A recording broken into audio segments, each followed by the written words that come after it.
In late 2019, Chile experienced a wave of protests that shook the nation to its core. These protests, known as the estallido social outburst, were sparked by a seemingly small issue, a proposed increase in public transportation fares in Santiago. But it was far more than that. The protests were a culmination of years of simmering discontent over Chile's stark economic inequality, high cost of living, and a sense that the government was out of touch with the needs of ordinary citizens. The protests were marked by massive demonstrations, widespread fare evasion, and acts of civil disobedience. The government initially responded with a heavy hand, deploying the military and imposing a state of emergency and curfew. This approach only fueled the anger and led to more violence. The protests spread across the country, with demonstrators demanding a new constitution, reforms to the education, healthcare and pension systems, and a more equitable society. President Sebastián Piñera initially dismissed the protests as the work of vandals and criminals. However, as the unrest intensified, he was forced to make concessions. He announced a series of social reforms and ultimately agreed to hold a national plebiscite on whether to rewrite the constitution,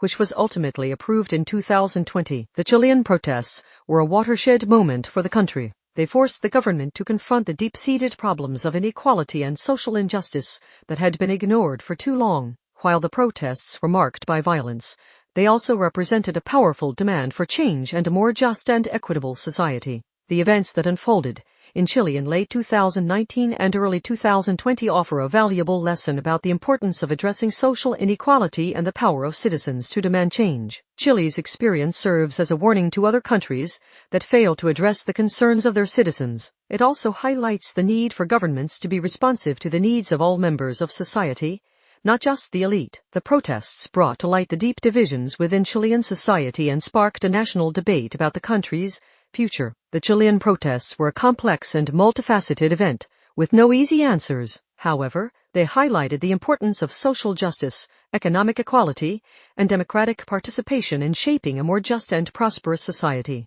The government's response to the protests was widely criticized, with many accusing the authorities of using excessive force. Human rights organizations documented numerous cases of abuse, including arbitrary detentions, torture, and eye injuries. The protests highlighted the need for a more transparent and accountable police force. The Chilean protests were a powerful example of the power of citizen mobilization to effect change. They also highlighted the need for a more inclusive and democratic political system that reflects the needs of all members of society. These protests demonstrate that citizens will not tolerate being ignored by their governments and that they will continue to demand change until they are heard. These protests were a reminder that social justice and economic equality are not just abstract concepts, but are essential for building a stable and prosperous society. The Chilean people, in demanding a better future for themselves and future generations, sent a strong message to their government and to the world.